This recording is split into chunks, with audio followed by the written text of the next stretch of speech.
Saya persilahkan waktunya 10 sampai 15 menit, Bang Putra. Baik, terima kasih Mas Moderator.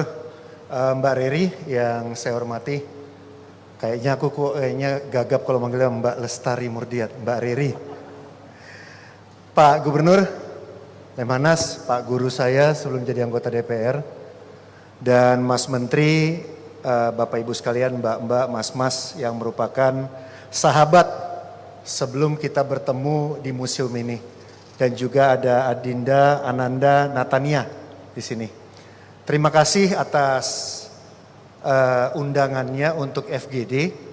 Dan memang ketika disampaikan tentang museum, di sini banyak sekali pencinta, komunitas, pemerhati, bahkan akademisi yang memang setiap hari bergelut dan berdiskusi mencari jalan keluar tentang nasib dari museum kita itu seperti apa.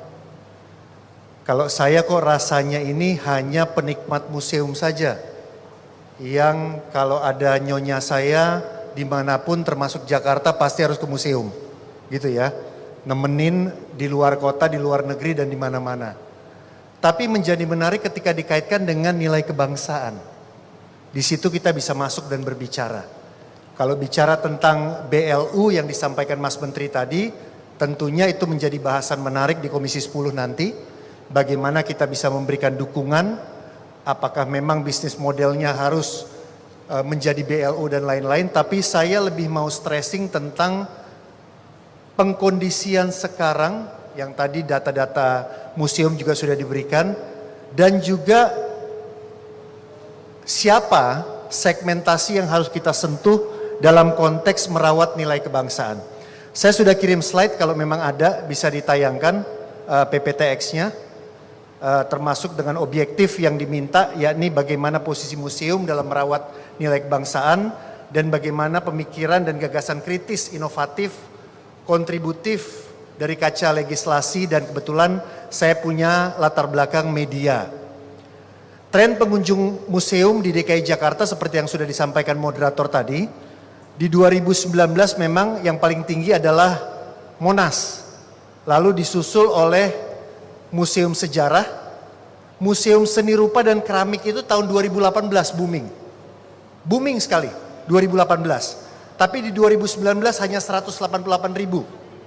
Museum Wayang itu 322.000 tahun lalu, arkeologi 47.000, tekstil 36.000, bahari 30.000, dan Museum Juang 18.000. Ini dari open data yang dikelola oleh Pemprov DKI Jakarta.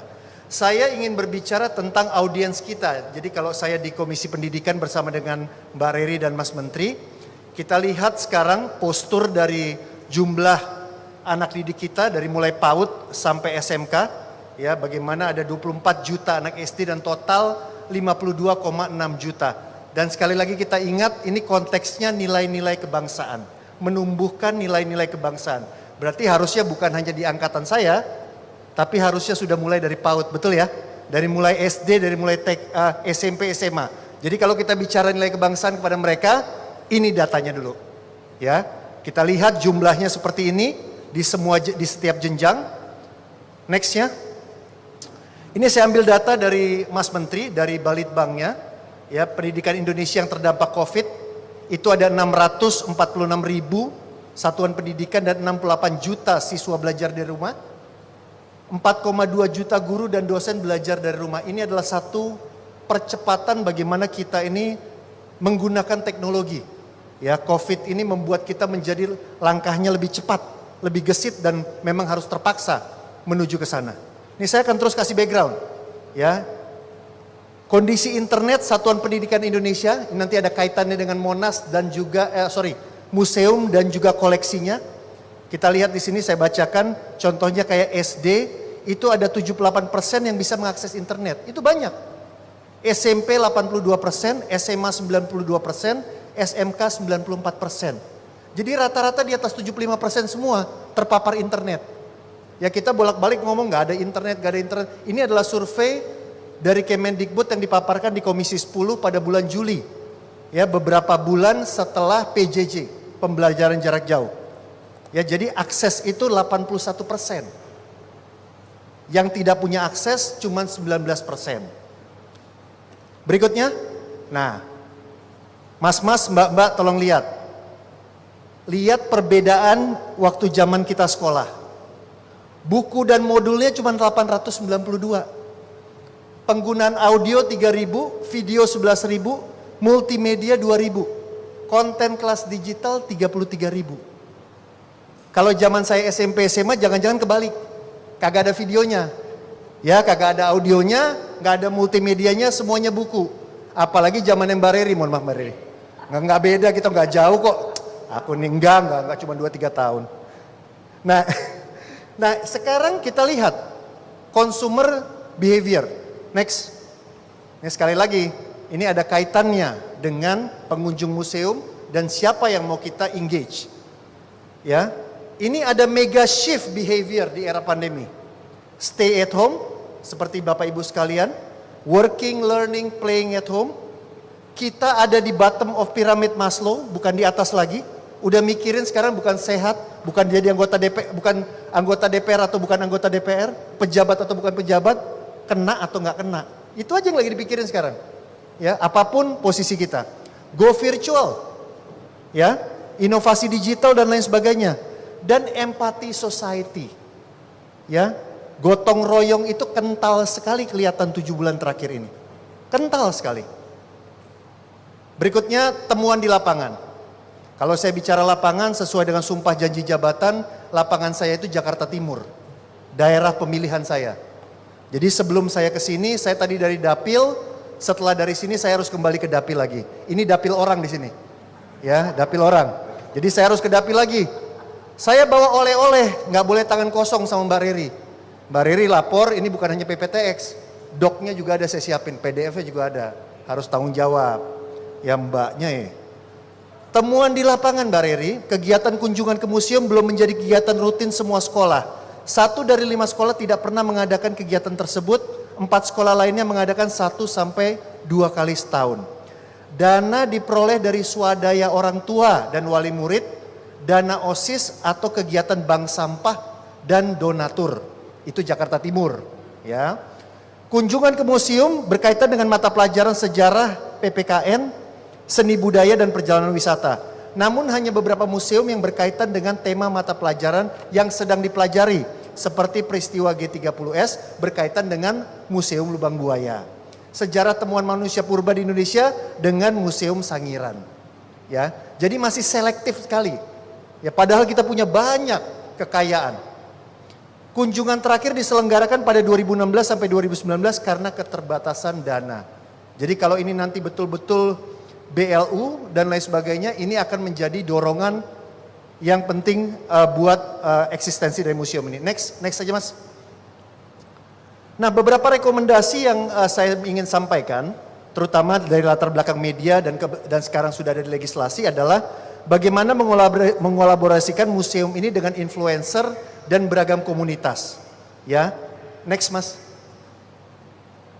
Yang ada ya, melengkapi museum dengan virtual reality, voice over, foto, video, audio dan narasi yang menarik untuk dikunjungi baik fisik maupun virtual. Sudah ada beberapa. Kita lihat yang ada di Museum Nasional Jakarta. Next. Nah, ini kan menarik Mbak Riri. Ya. Dan ini accessible. Daerah 3T yang punya kuota bisa nonton ini. Gitu ya. Ini Museum Gajah. Menyajikan informasi tentang manusia. Ya, nggak usah lama-lama, nanti waktunya nggak ada lagi. Berikutnya, ada juga virtual yang di luar Jakarta. Museum Manusia Purba di Sangiran, Jawa Tengah, dan juga Candi Borobudur. Nah, ini juga berikutnya saya mau tayangkan virtual reality 360 Buckingham Palace. Ini voice overnya orang Indonesia. Ya, namanya Mbak Putri. Coba suaranya keluar nggak? Jadi dia warga negara Indonesia kelahiran Zimbabwe, pernah tinggal 4 tahun di Inggris dan mengasah terus aksen Britishnya. Ya, sehingga dia jadi voice overnya tur Istana Buckingham. The Green Drawing Room was originally the Duchess of Buckingham Saloon.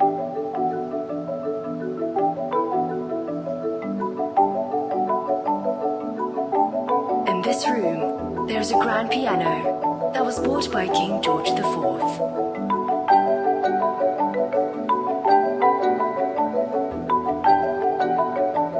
The picture gallery includes some of the finest paintings in the royal collection.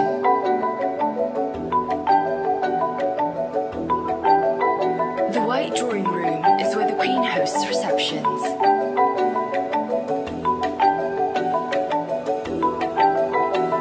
There's also a secret door. Can you spot it? This mirror opens as a door. This is how the Queen enters the room from her Ya. private apartments. Mirip-mirip aksennya Mbak Catherine Wijaya. Katarina Wijaya mirip-mirip. Nah kalau kita lihat Kementerian Pendidikan itu sudah beberapa kali melakukan inovasi nextnya. Ya, bersama contohnya dengan yang ada di meja kita. Ini nggak ada hubungannya dengan ada yang di meja terus saya presentasi gitu ya. Saya baru tahu ternyata, tapi kalau boleh pesan saya pesan yang jenis yang lain di luar latte ya. Starbucks Indonesia bekerja sama dengan Kemendikbud, ayo ke museum, free 2 tiket ke museum dalam setiap pembelian minuman Starbucks pada hari Kamis. Ini satu inovasi-inovasi. Yang kedua dengan influencer, next. Engagement dengan influencer yang dikemas sangat menarik seperti jurnal Risa dan juga bagaimana kemasan yang unik membawa influencer ke Museum Lubang Buaya dan Museum Pos Bandung. Nah ini adalah pendekatan-pendekatan dari sisi influencer media, apakah itu kontennya, kemasannya dan lain sebagainya. Nah yang menurut saya saat ini harus dan menjadi tugas dan tanggung jawab saya di DPR bersama dengan Mbak Reri adalah bagaimana kita memperjuangkannya melalui jalur legislatif. Ya, ini salah satunya adalah mendorong dan mendesak pemerintah untuk memasukkan kunjungan museum itu sebagai bagian dari kurikulum pendidikan di masing-masing jenjang. Ya, bagaimana tidak hanya sekedar tergantung sama bank sampah, tergantung sama uang OSIS, tergantung sama saweran orang tua dan lain sebagainya, tapi itu menjadi bagian yang tidak terlepaskan. Yang kedua, bagaimana mendorong pemerintah untuk memasukkan koleksi museum itu dalam bentuk foto, video, audio, narasi sebagai bagian dari kurikulum pendidikan sejarah dan PPKN. Tadi kalau lihat backgroundnya, bagaimana buku itu jumlahnya drop sekali. Sekarang orang mengkonsumsi, siswa kita mengkonsumsi video, ya, apalagi tadi video, audio, multimedia dan konten kelas digital. Ya, buku itu sedikit sekali. Jadi saya bisa bayangkan museum itu dan koleksinya hadir di Zoom ataupun di platform digital yang dipakai oleh anak-anak. Di Kemendikbud ada namanya rumah belajar. Pertanyaan saya, apakah konten museum itu koleksinya ada di rumah belajar? Ya, itu pertanyaan saya. 1 menit lagi Bang. 1 menit ya, pas banget udah mau habis nih. Berikutnya memperjuangkan museum dan koleksinya melalui jalur, yakni mendorong pemerintah untuk mempersiapkan materi komik dan animasi yang diberikan konteks nilai-nilai kebangsaan. Ini tadi saya baru dapat ide ini ngobrol dengan tim dari Litbangnya Kemendikbud, Pak Putra. Kayaknya juga kita harus beri konteks kebangsaan dengan membuat seperti komik dan animasi. Sehingga ceritanya utuh Pak. Cerita kebangsaan itu utuh, ada narasinya. Ya, bahkan beliau menceritakan beberapa situs yang bisa kita buatkan komik dan bisa digunakan dikonsumsi oleh jutaan anak didik kita. Itu audiens kita. Dan yang terakhir kebetulan saya dan Mbak Reri ada dalam Panja Panitia Kerja Peta Jalan Pendidikan Indonesia. Nah ini penting kenapa? Kita akan membuat peta jalan pendidikan sampai tahun 2045. Bertepatan dengan 100 tahun Indonesia. Untuk itu tugas dari kita bagaimana kita mendukung agar museum dan koleksinya itu bisa masuk ya menjadi bagian dari pendidikan kita, menjadi bagian dari kurikulum kita, suplemen dari kurikulum kita, dan itu dibungkus dengan nilai-nilai kebangsaan. Ada narasi dari kebangsaan. Dan yang sangat terakhir lagi adalah mengkolaborasikan museum ini dengan pariwisata. Ya, Kemenparekraf. Jadi bagaimana museum kita ini betul-betul siap menerima, karena kita lihat ini kalau bicara soal vaksin dan lain sebagainya, ini masih bicara sampai akhir 2021 ini, gitu ya, nggak bisa kita mangkrak dan diem terus. Tapi tetap bagaimana protokol CHSE-nya, cleanness, healthiness, security, dan environment sustainability itu bisa ada di museum kita sehingga turis dari Nusantara, Wisnus, dan juga internasional itu bisa masuk ke dalam museum kita. Saya rasa itu yang bisa saya kontribusikan dalam FGD ini. Terima kasih. Wassalamualaikum warahmatullahi wabarakatuh. Waalaikumsalam warahmatullahi wabarakatuh. Terima kasih Bang Putra. Ada beberapa poin.